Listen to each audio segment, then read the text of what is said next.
Whatever personality you had before enlightenment, you will have afterwards.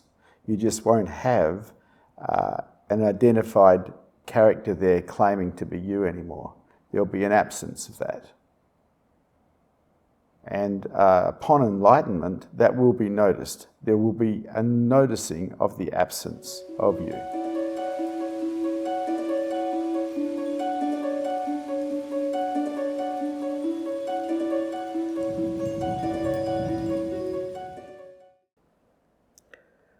Welcome to Satsang.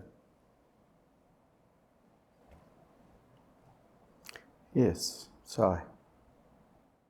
What's the role of the ego in awakening?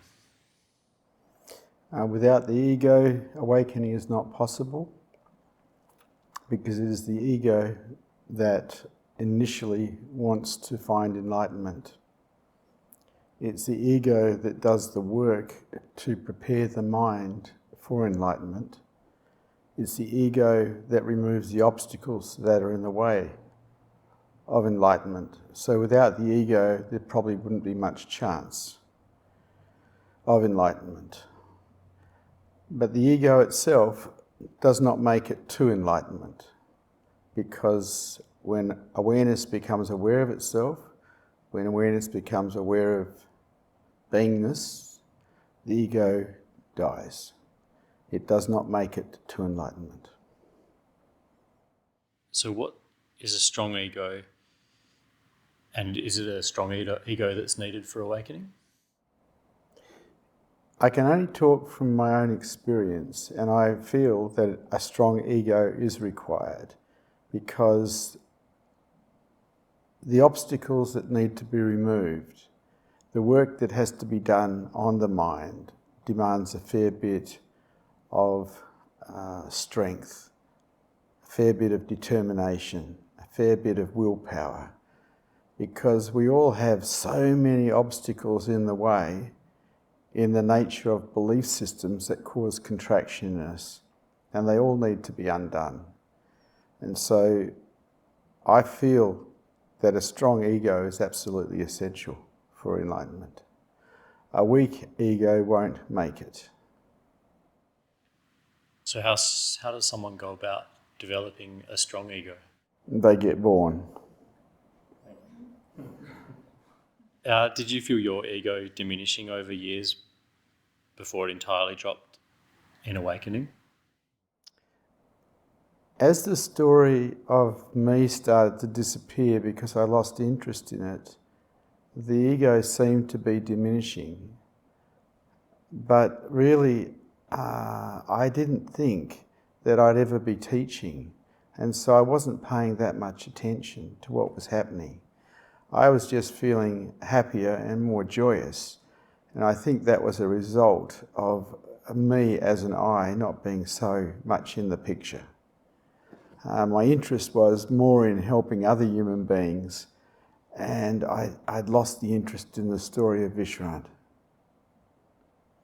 Does undoing the mind help diminish your story or the ego? Well, the whole process, from the mind's perspective, preparing itself for enlightenment or to support enlightenment, is an undoing process. It's not a building up process. It's not a bigger, better, and more powerful process. It's an undoing process. So the mind becomes diminished, not increased. And so when you start undoing all the belief systems that cause contraction in you, you're actually diminishing the mind. You're taking it apart, reverse engineering it, in fact, until it gets to a stage where it's equanimous. An equanimous mind is a mind that can take fire and give fire without reacting. In other words, it can stay calm no matter what is happening. And that type of mind takes a fair bit to produce. Thank you. Oh, thank you. Sorry. Does anyone have any questions, any statements, any challenges to anything that's been said here this evening? Or does anyone have anything they'd like to chat about? Beck, Hello. Get confused in what is ego and what is a mind. Well, the mind is basically your personality, but the identification with the mind is the ego. And so the personality can operate without identification, and it does quite often during the day because it's just automatic default patterns running, and people would recognize them as you, but the identified part may or may not be there. It's the one that says mine, I, me. And it doesn't have to be there. As a matter of fact, it drops completely on enlightenment, yet the personality is still there. So whatever personality you had before enlightenment, you will have afterwards. You just won't have an identified character there claiming to be you anymore. There'll be an absence of that. And upon enlightenment, that will be noticed. There will be a noticing of the absence of you. Anything else? That's all, thank you. Okay. Yes. Vishrant, in deep sleep, does the ego fully goes off, or is it still there? Sorry, say that again. Deep sleep. In deep Sleep. sleep. Oh yeah, it disappears. Yeah, it's not there. The ego's gone. The mind is gone flatlined. So there's no ego there in deep sleep. It comes back again in the dream cycle, which I think is alpha, and then it gets really strong in beta. Measure it in waves. But down in delta and theta, there is no ego. It's gone. And so every night, your ego actually dies. It disappears completely. And then you wake up in the morning, and because you are fear-based, and all human beings are, then you go back into survival mode and you're frightened of dying. Even though every night when you go to sleep, there's a death. You disappear. Anything else? How can we alive? How can the ego goes off and live in this awareness stage, like now? Well, the ego is not real. It's imagined. The ego is not real. It's imagined. You try finding the ego, you won't find it. You look at what it's made up of, and it's made up of reference points based on the past and projections to the future. And a few belief systems, which are all just mind trips. The ego is not real. And we can operate in the world without it, but usually not until enlightenment, when awareness is aware of itself or aware of beingness. And then it just disappears. It becomes redundant. For me, when I was working as a practitioner before awakening, my ego was pretty much disappeared because I got rid of the story of me. I just wasn't interested in the story of Vishrant anymore. And the ego shows up in the story of you, mostly. You want to diminish the ego, get rid of the story of you. And if you really examine the story of you, it'll be problematic. My life doesn't work because... yeah. But trying to get rid of the ego is probably a waste of time. You're better off just going straight for enlightenment. And then it just drops. But unless your mind is ready to support enlightenment, whatever you find probably won't stay. If your mind is still contracting and resisting, awareness will probably come back to it and away from itself. This is just how it is. So a lot of people have satoris and then they come back to ego-based reality after experiencing themselves as the universe. But they didn't stay because the mind contracted again and drew awareness back to itself, which is actually what happened to me in the late 80s.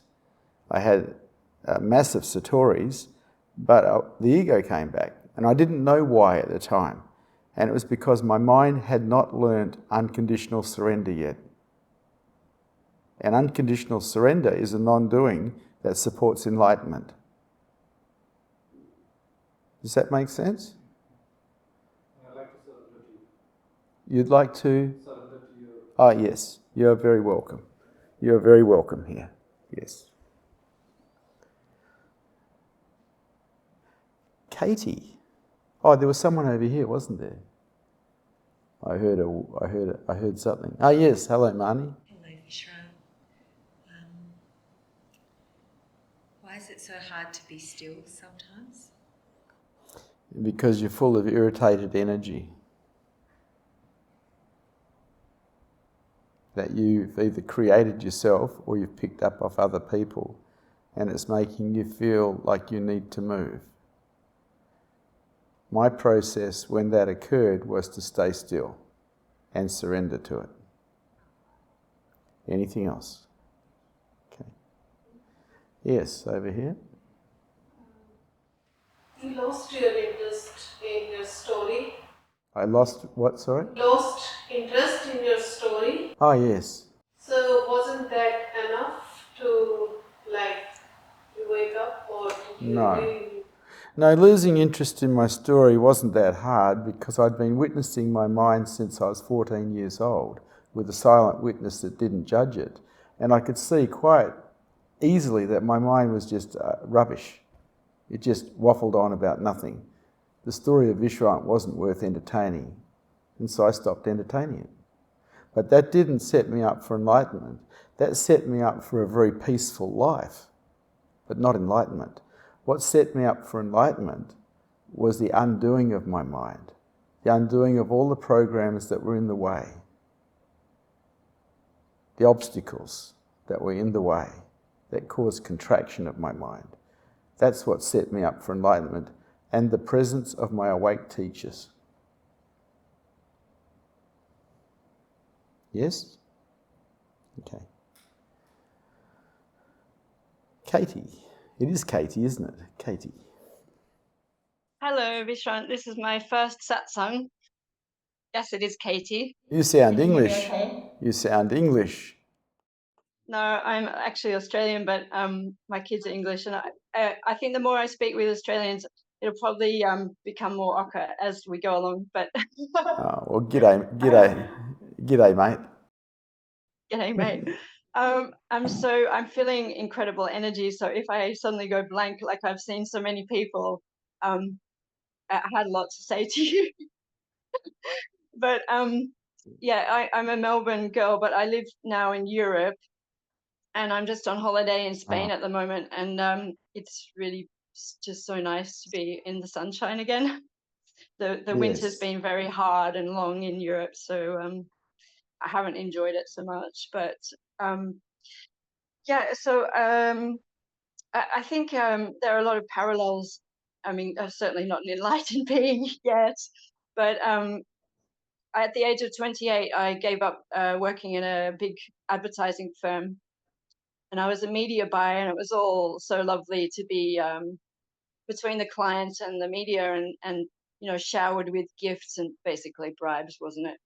So I can see that now, but as a 25 to 28-year-old, it was all a lot of fun working in media. But then by 28, I found it soulless, and I just thought, what can I do? So I became a teacher, and so I've taught. Well, I first traveled. I went to India for a year, and traveled and did a lot of Buddhism in India, and with a Tibetan Buddhist group from Melbourne. And my journey has taken me now to Europe, and I'm still a teacher. I love it, but I almost lost my job last year because the education system is such brainwashing, and I really tried to move away from that. And I was caught out by management, and my director had a real problem with me because I was encouraging critical thinking and question things, and we're not allowed to do that. And so I really fully see about the brainwashing and the programming. Yeah, I was taught critical thinking. I was taught critical thinking at school, but they stopped that after the Vietnam War because too many people thought about things. Yeah, exactly. And for that reason, 20 years ago, I rejected mainstream media, and I think that's really as toxic as alcohol, the media. Yeah. It's really low vibration, and many people say don't look at the news, and I think that's really good advice, especially now. I was involved with the news, so I used to help produce some of the stories. And it's all bullshit. It's all bullshit. You're right. I like your story about the being in the drug addiction business, but making money from it, but not actually selling drugs. That was a great story. I was making more money than my friends who were drug dealers, just putting out a journal called Addicts. So I had a question because I have a 16-year-old daughter, and she seems very, very spiritual. At the age of 5, she saw some cows going off to be killed in a truck, and Can I stop you for a second? You need to stay with me. You're all over the place. Just stay with me. Stay with my eyes. And talk, but stay with me. Yeah. Okay. Okay. Go ahead. Yeah, my daughter's she's very spiritual. She's really struggling with school, and I understand why. She doesn't really want to. I'm here. You wandered off I again. don't need to look at you. Yeah, I did. You're right.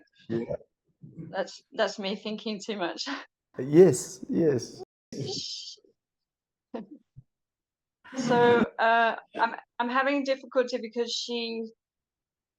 she doesn't want to be at school, but she's required by law to be there until she's 18. And it's a struggle because she hates it so much. But I've come to the idea that she needs to go through it in terms of discipline, like to be disciplined in her mind to go through it. Mm-hmm. And to use that as a teaching for discipline rather than I don't know, it's difficult to explain what I mean, but You can use sport as a discipline, not just academia. You can also use sport as a discipline, because discipline just means that you don't give yourself a choice. And if you don't give yourself a choice for long enough, you become quite disciplined. And so I learnt discipline not at school, in academia, but through the practice of martial arts, practicing every day for hours. And I learnt discipline that way. So there's different ways you can learn discipline. Maybe there's something else she likes to do besides academia. well, she doesn't like it, but I'm trying to look at something positive that can come from going to school and the education, and that's all I could really think of. You get brainwashed into believing that you're going to suffer for the rest of your life. Yeah, I know. Because you get taught to be a victim. Well, what country are you in? Luxembourg. Oh, because it's only 16 here in Australia. I think you can leave school at the age of 16. Or maybe even 15. Yeah, from 16. They raised it from 16 to 18 just last year. Right. Nice. Timing. Yeah. Yeah, great timing. Yeah. It's difficult with children. It's difficult, yeah. It is very difficult. My kids were homeschooled. Well, 2 of them were. One of them grew up in a separate family. But homeschooling them was wonderful because I got to spend so much time with them. And I got to give them free will. They could do what they damn well wanted, Yeah. If they wanted to be artists, they could be artists. If they wanted to be something else, they could be something else. I didn't direct them. I let them have the choices. And they grew up very marvellously. So I understand. It is beautiful. I understand the dilemma you're in. Maybe you need to bribe her. I also remember one of your teachings was that if you don't teach your children responsibility, then they'll and consequences for their actions, then they'll turn out to be little assholes. Well, that's right, and they end up in trouble with the police because they end up in trouble with authority. In this world, everything operates on respect, and if you're not respectable, well, you've got serious problems. And so my kids were taught consequences because I was preparing them to be adults. Kids that aren't taught consequences turn out to be brats, like I did.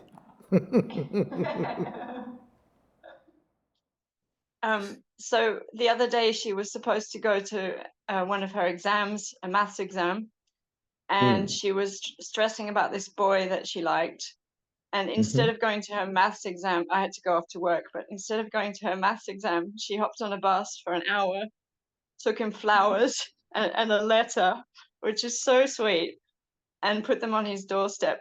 And she wagged the maths exam. I'm afraid I'm on her side. I haven't punished her. Well, why would you? She's being lovely. Exactly. That was for all heart. Well, it's also her being a rebel, and rebels do very well in this world. You know? I'm a rebel. Well, you must be. Yeah, you got out of advertising like I did. Yeah, exactly. No, the apple doesn't fall far from the tree, as they say. That's good news. I haven't got any solutions for you except bribery. Okay. I will think about ways of bribing then. Because at that age, logic's not going to work too well. Because they just want to do what they want to do, you know? Yeah. Is there anything else you'd like to talk about? I know, I was just going to say it's really lovely to finally make one of the satsangs, and usually they're during my working day, so I really appreciate the chance while I'm on holiday. Oh, you're very welcome. You're very, very, very welcome, Katie. Very welcome. Do come again. And you're currently in Germany, did you say? In Luxembourg, a small country between Germany, I know. Belgium, and France. Because I'm going to go on to a German now. We call him our Schnitzel. His name's Satcher. I remember what you said yesterday or the day before about how even Germans can have fun. They can. Even Germans can have fun. Yeah. Hello, Satcher. Hello. Hello. Yeah, we can have fun. Are you identifying with being a German? My God. You're an earthling, mate. You're an earthling. Yes, I'm that too. First and foremost. Uh-huh. The whole idea of being one race is silly. We are earthlings. We all love the same things. We're earthlings. All of us. This idea of being German or British or Australian or Arab, it's just bulldust. We're all earthlings.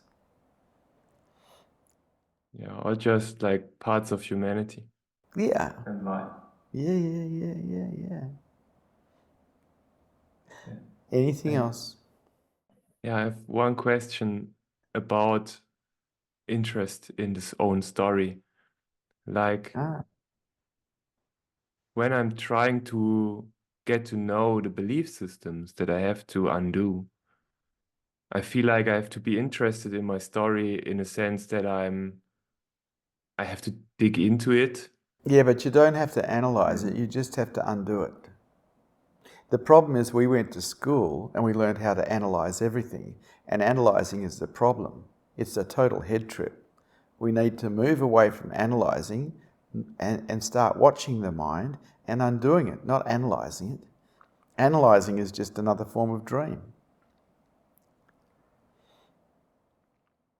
Yeah, I see that.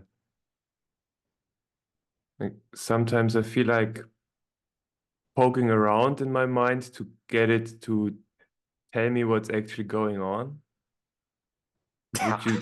Would you say that's also like analyzing? Yeah, probably. What about just going for a walk and feeling the freshness of the wind on your face and the sounds around you and your own footfalls? What about that? Analysing is a booby prize because it ends up giving you knowledge that can't help you. You want to get out of the mind, you have to get out of the mind, not go deeper in by analysing it. Okay, I will have a look at that. Oh, right, analyze it. That's the way. Yeah, I'm going to like observe it. Uh-huh. Maybe analyze a little bit. Anything else? No, thanks. Nice to see you. Lovely to see you. And now we have a shock appearance of Rajesh. Hi, Vishrant. I know I didn't quite match it, but Oh, I don't know. It looks pretty good to me. it's close enough. Yeah, I love it. I think it's great. How are the people in your office handling it? I'm going to the office after this. Okay. Let me know how they handle it. It looks really interesting. Will do. Will do.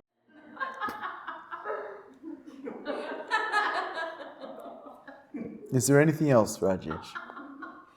Yes, I have a question about service. Okay. Can one truly move to service before one finds heart? Is it? I did. Because it's one of the ways I found heart, by moving into helping other human beings, helping animals, helping plants. By moving into service, I started to find heart. It's one of the ways in. But when you did you already found a little bit of it, or? No, I was pretty closed when I began, and I was pretty out of touch with my heart when I began. But the more I opened up and the more I moved into service, the more I found love. And more I found happiness. I called it manageable happiness because it was happiness because I was finding love. But I was finding love because I was in service. Whereas in enlightenment, there is profound contentment for no reason. No reason whatsoever. And so that is my definition of true happiness. Profound contentment for no reason. And that is found in enlightenment. But before that, I was involved in manageable happiness. I was involved in serving the heart. I was in service to human beings. I was in service to animals. I was in service to plants. And I loved it. I loved being in service.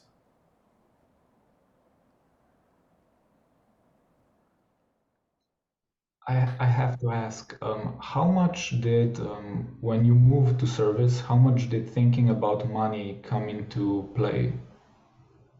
Money, did you say? Money, yeah. In my case, it Yeah. didn't really come into play.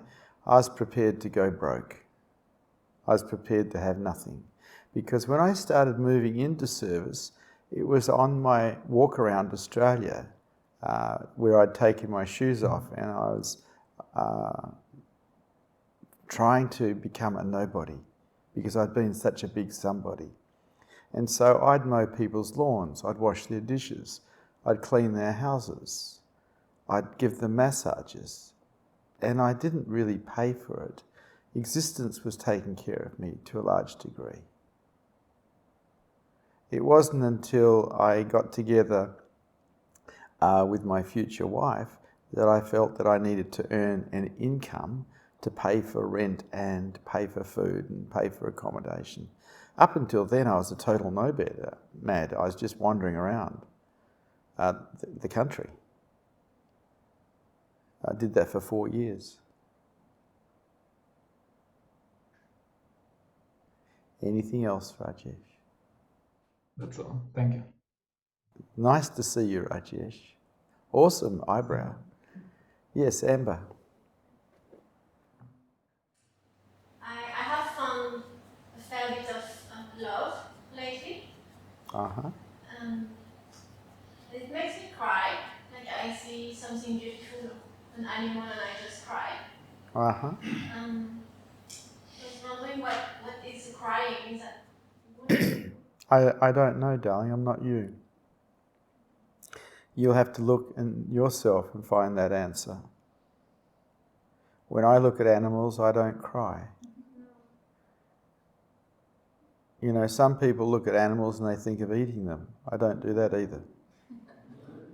Anything else? I think I recall you when you first found love, you cried because you loved Osho so much. Oh yeah, well that's true, but that was an awful long time ago. And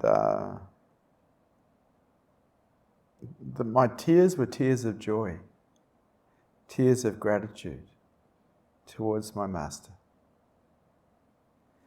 Anything else? And that stopped after a while? Now you don't cry? I don't cry, no. I don't experience emotions, generally speaking. My mind is flatlined and has been for about 25 years. If you got into my head, you'd wonder where Vishrant went. There's nothing happening. It's empty. People think, oh, well, how do you operate? Really well, thank you. There's no noise in here. It's gone. Anything else? Okay. Hello. Hello. When you were a seeker and you dropped your defences and became vulnerable, was that something that took time for you to settle into and be okay with? It didn't happen in sanctuary, it happened in the marketplace. So people tended to brutalise me, and I just allowed it. I didn't defend myself. I allowed myself to be taken apart because I was into practicing surrender. I was into practicing acceptance. I was into practicing let go. So I didn't move out of the marketplace. I stayed in the marketplace. And because I've always had a really big mouth, plenty of people had a good go at me while I was vulnerable. And I just let it happen. I practiced accepting everything. Anything else? Did you maintain the role of the character that you were playing, but internally you were just in that state of let go? Sorry, did I maintain what? The character that you were playing, whoever that was, but internally you were in a state of let go and acceptance of what was happening. It brings, you ever see the movie Dances with Wolves? At one stage he gets his legs really badly hurt and decides he wants to commit suicide, so he jumps on a horse and canters in front of the enemy lines while they shoot at him. Remember that scene? It's a brilliant scene. He wanted to die because he'd had his legs crushed. It's like that. You let the world take you apart. You don't stop the blows. You surrender unconditionally to everything that's coming. And that eventually sets you free. Our resistance to life is what keeps us imprisoned and keeps us in suffering. Anything else? Okay. Prem Willow.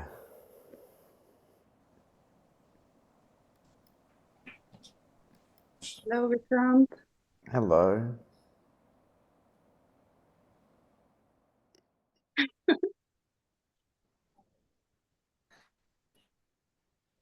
I'm so tired of this fear that takes you away from the beauty and from the love. Yeah, but fear is natural. It's not foreign. It's natural. But we have a choice. We do not have to serve it. It arises, we don't have to serve it. And we serve it by entertaining it. I don't think that's a good idea. Don't entertain fear. Don't serve fear. Step through it. Don't give it any power.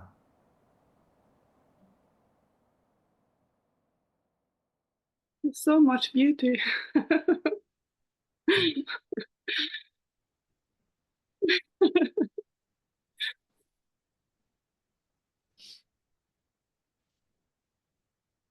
Like you are pure beauty. You're picking up the love that is here, darling. Love is the most beautiful thing on this planet. There is nothing more beautiful. And I found my heart about 28 years ago, 29 years ago. And when someone finds their heart, they emit heart energy. And it is beautiful. Okay? Yep. Okay.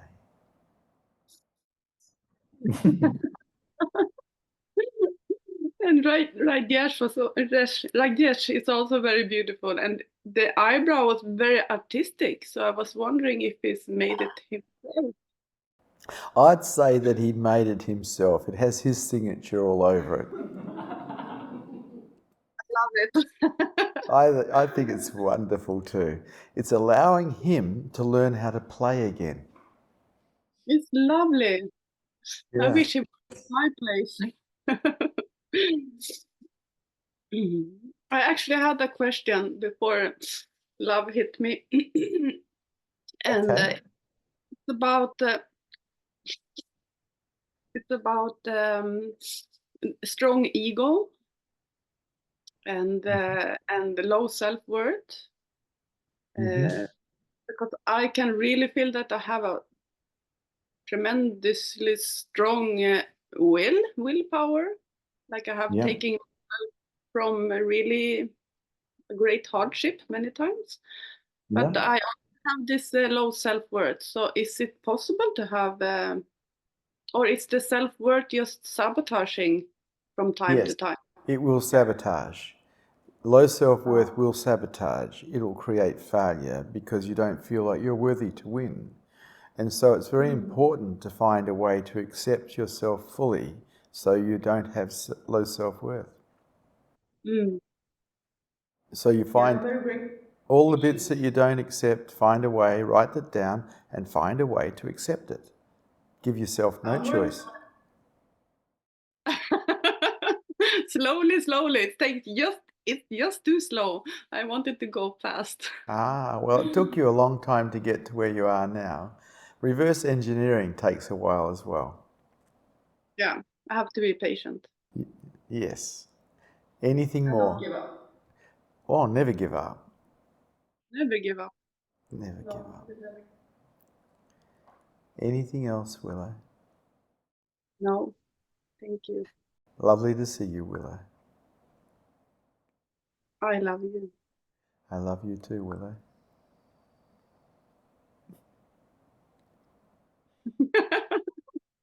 Thank you.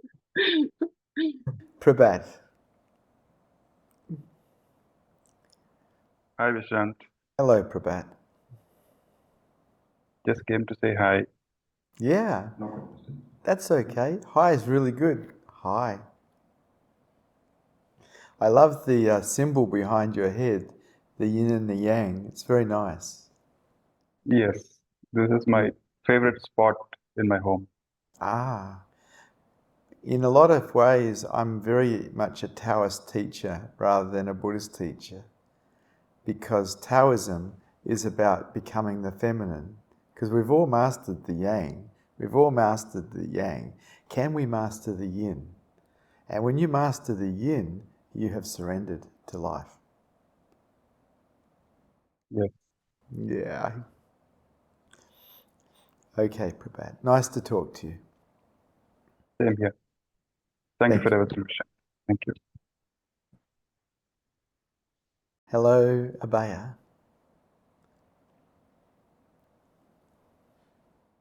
Hello, Vishrant. Hello, Abaya. Hello. Oh,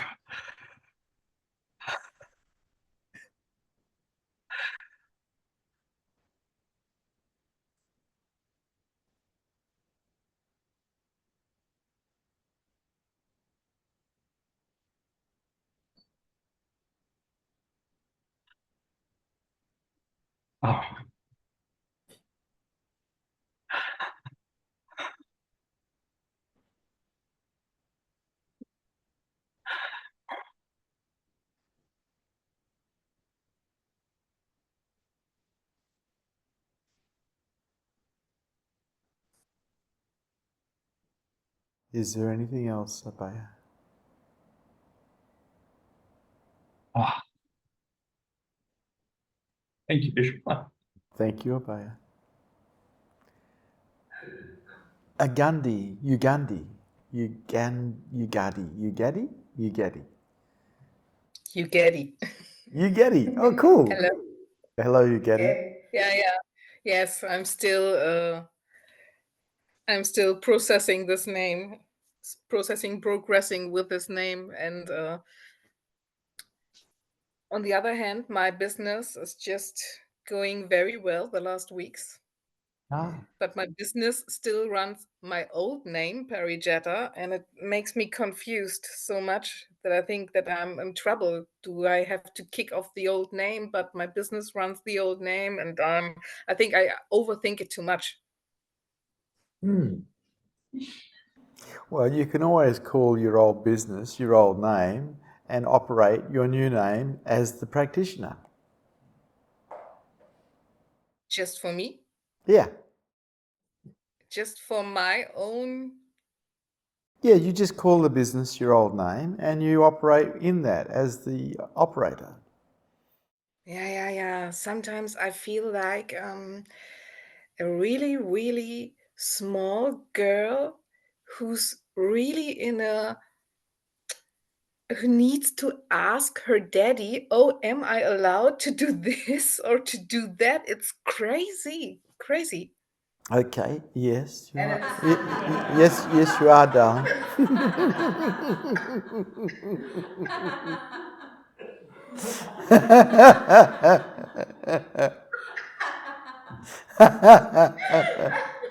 You've been a very good girl.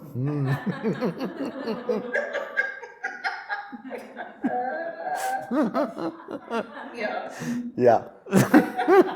Yeah, thank you, Daddy.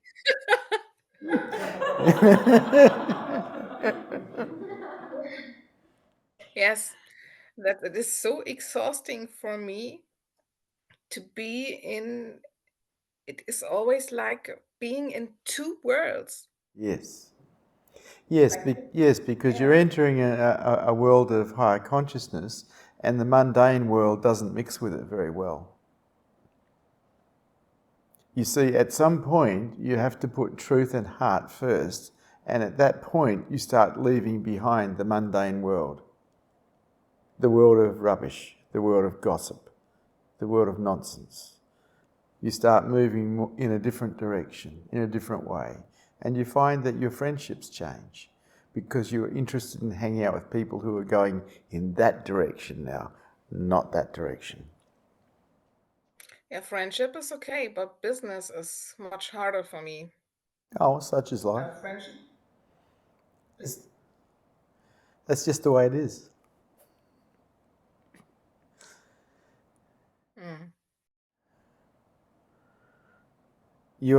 What's required is your acceptance of what is. And when you can find acceptance of what is, you can find peace.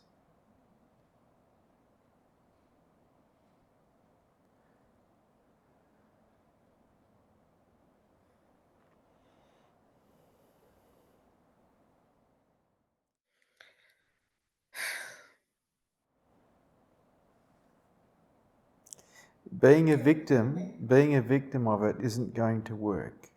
It's just going to hurt you. Yeah, it doesn't work. Acceptance of what is removes the victim and brings peace. It might be hard, but so what? That is life.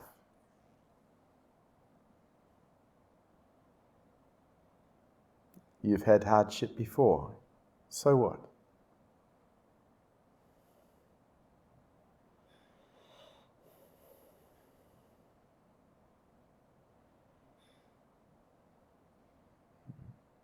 Mm-hmm. Okay. You just Now, take it in. Would you like Daddy to give you a hug now? Yeah.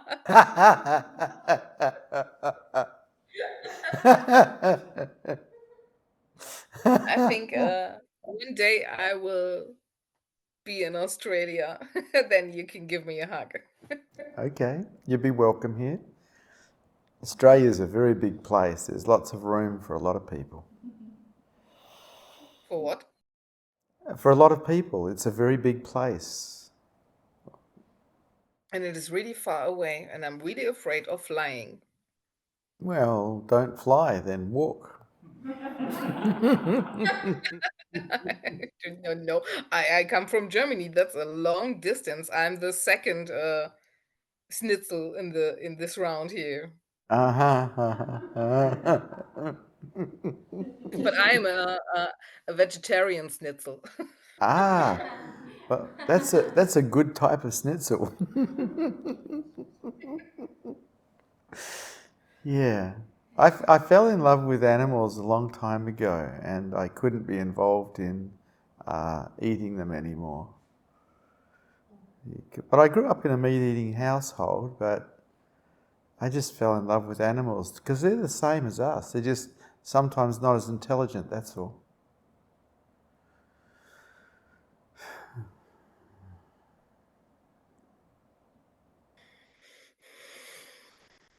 Thank you. Nice to talk to you, 𝐬𝐞𝐥𝐟. Siddha. Siddha. That rings a bell, doesn't it? Hello.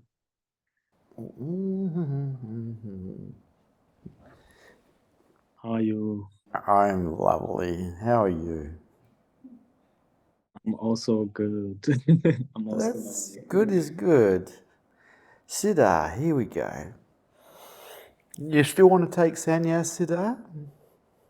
Yes, of course. Okay, well, I actually got a certificate printed up for you, which you'll get in the mail or on, well, Tosh will send it to you somehow. There it is. I think that's the one. No, that's not the one.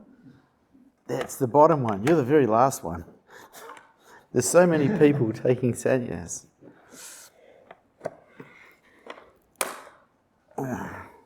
That's good. I managed to put that down without breaking it. That's excellent. Right. Your sannyasin name is Prem Aryan. Prem meaning love and Aryan meaning noble. It is the way of the heart that is called the noble path. In openness, we find unconditional love. This is the way. So, Aryan, noble one, your path is the way of the heart. Aryan is a very beautiful name because it means noble. I give you our new brother, Prem Aryan. Welcome, Prem Aryan.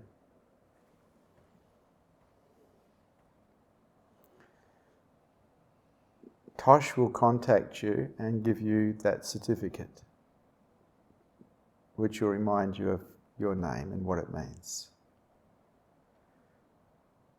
Thank you. You are so welcome. What would you like to talk about?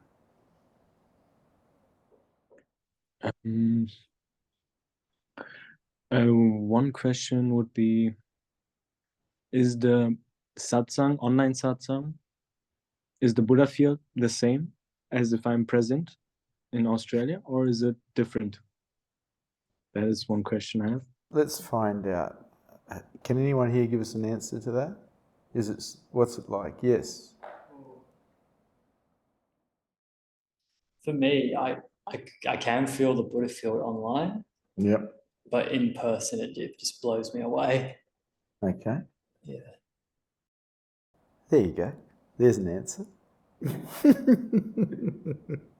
Thank you. And one more question. Yesterday you told me that I should express the sexual energy through dance. Yeah. And dancing, and I already implemented that. Good. Yeah, you can dance it. Yeah. The question would be, are there more options, more ways one can go? Of course, you could find yourself a lover. Lover? A lover. You know, expressing sexual energy through lovemaking works. I mean, to find a lover who understands. I'm quite a rebel also in relationships, so it's kind of hard to find a relationship to relate with. Oh, you're creating the problems.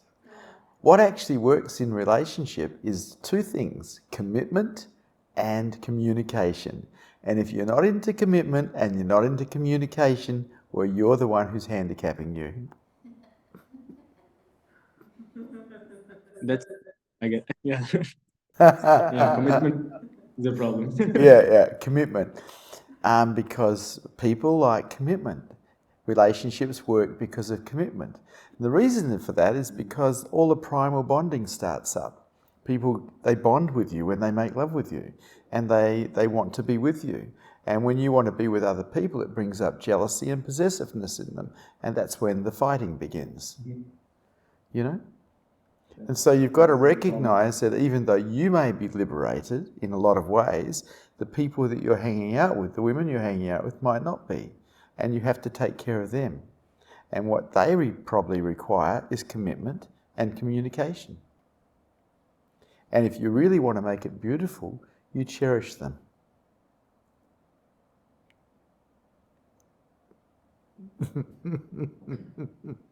Up to you. You don't have to do anything. I'm just saying, I'm telling you what I found out works. Yeah. No, that's great. For sure. Is there anything else? No, thank you. Okay, Arian. I'll see you again. Udita, hello.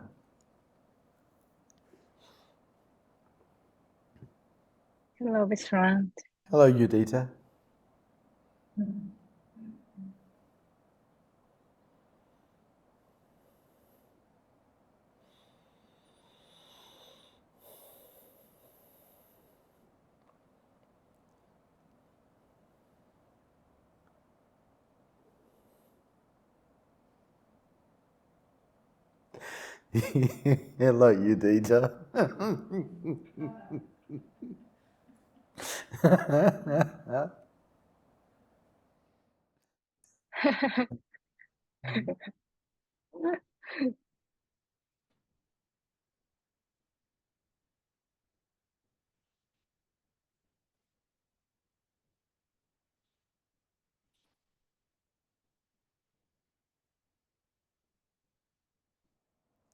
Is there anything you'd like to chat about, Udita?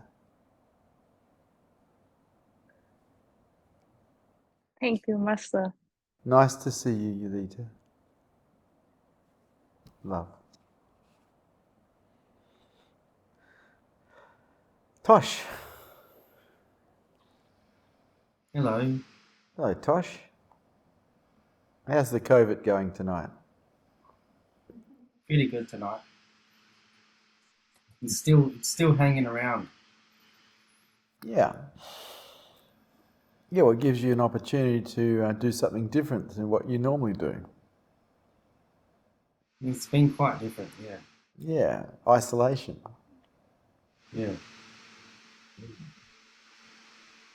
I've enjoyed my own company. Yeah, I understand. Is there anything you'd like to chat about? Not tonight. It's good to see you. It's lovely to see you, Tosh. Thank you. You're not very far away. You're only granny flat on this property, aren't you? Yeah. And so you're only about, what, 200 meters away, maybe? Yeah. Yeah. Good. Hello, Gate. Hello, Vishrant. Hello.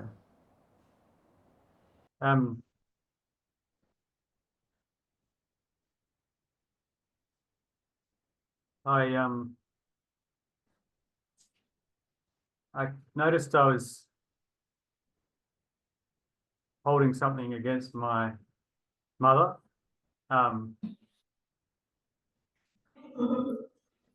And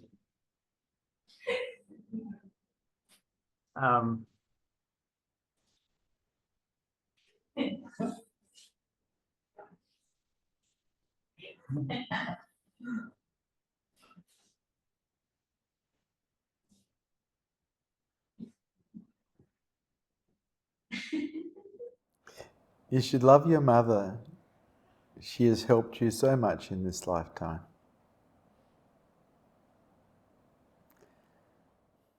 yes.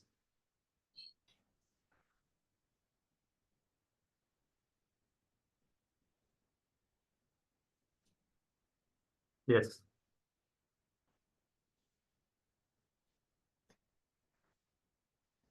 Anything else, Gate?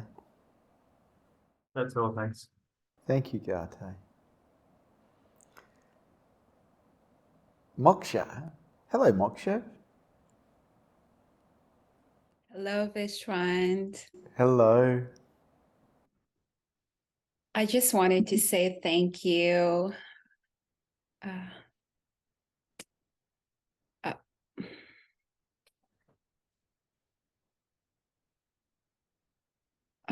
I forgot for what, but It doesn't matter for what. Thank you is okay. yeah, just my thought disappeared. I'm sorry. Yeah, it's okay. Let go, Yeah. let go, let go. It's okay, Moksha. Let go, let go, let go. This game is about let go. It's not about getting it right. It's about let go. Yeah, satsangs are helping me with my career change and to follow my passion. So I'm grateful for that and for everything. Yeah, well, you took sannyas, so you've changed your life. You're on a new path. And you've opened a new door for yourself. Right. Yeah.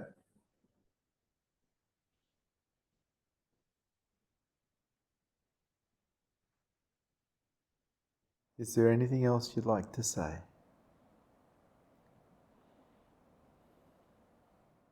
Oh, wow. No, thank you. Thank you so much. Thank you, Dal. Susha Prem. I think we'll almost make it to Arnav as well. He's been very bad. He made me look like Adolf Hitler. He called me the Führer of love. Hello, Susha. Hello. Hello.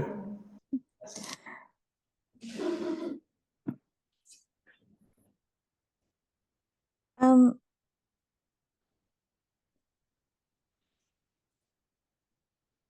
so I find the expansion and then my problem solving mind comes in. How can I get out of it? Well, discipline it, let it go. You discipline it, you let it go. Instead of supporting it, you let it go. It's a bit like watching the breath. You're watching the breath in meditation and the mind comes in. You let the mind go and you come back to the breath. It's the same. You just let it go. You find the expansion and your mind comes in and wants to do problem solving, let it go. Practice letting it go until you get good at letting it go. Anything else, Susha? Thank you. Thank you, Susha. Thank you. Enough. No more pictures of me as a Nazi, thanks.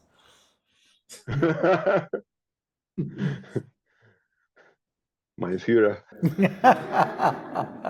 In Australia, we're not allowed to do that anymore. They've made it against the law. It was very bold. It was very bold, but funny there. Oh, I laughed and laughed and laughed. Do you know who laughed the most, though? My Jewish friends.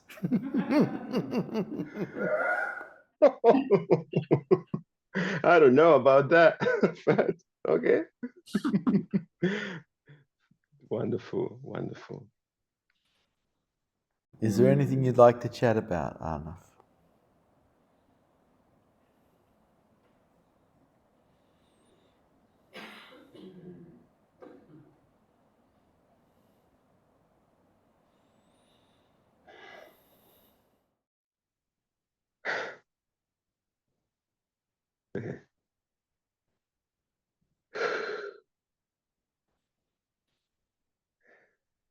You're like a torch. Yes. I cannot talk with a torch. No. You're burning the questions, even the feelings, everything. So high, the energy today, man. What? It's so amazing. I love you, man. Wow. Love you too, Arnav. Love you to bits. You're like the sun, man. Thank you. My Führer of love.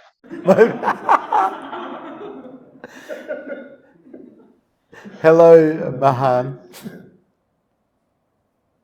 Bye. Yes, Mahan. Hello, Vishrant. There's some questions from YouTube. Yes.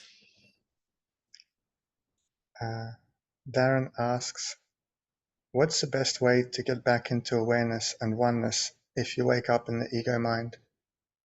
Self-inquire. Ask the question, what's aware of the thoughts that are appearing? And keep asking the question until awareness turns back to itself. That's the best way. I've just noticed that Lanka is on, and I'd like to talk to Lanka because he's asked for sannyas. Lanka, can you talk to me, please?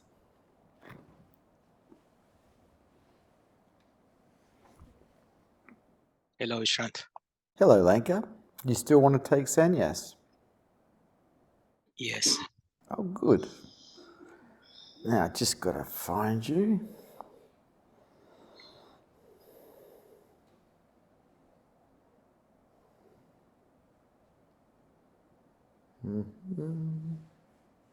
Gee, I wonder what I've done with it.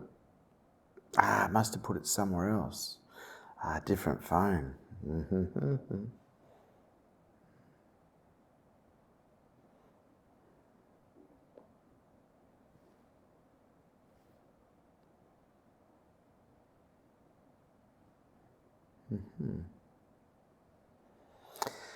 Okay, Lanka.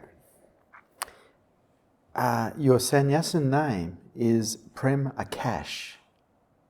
Prem meaning love and Akash meaning the sky. It is in finding yourself as the sky that the way home begins. Your pathway home is through love. Open up and let love show you the way. Prem Akash, welcome, our new brother.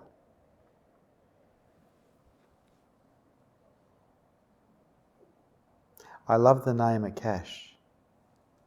I handed it out once before, about 25 years ago. It is a beautiful name, meaning the sky. The sky is sometimes referred to as enlightenment.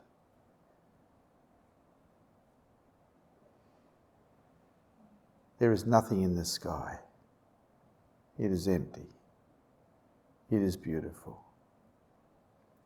I've chosen love as your pathway because I feel that heart is your way.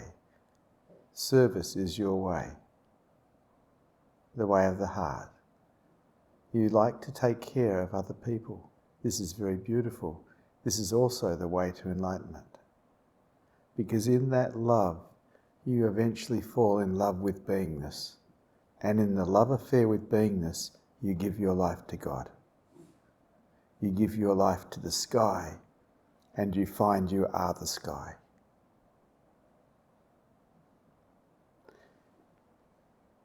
You are very welcome. Is there anything you'd like to say? Thank you, Vishrant. You are very welcome. You're very welcome, 𝐬𝐞𝐥𝐟. Yeah. Thank you for Satsang. It is good to see you brave hearts here tonight.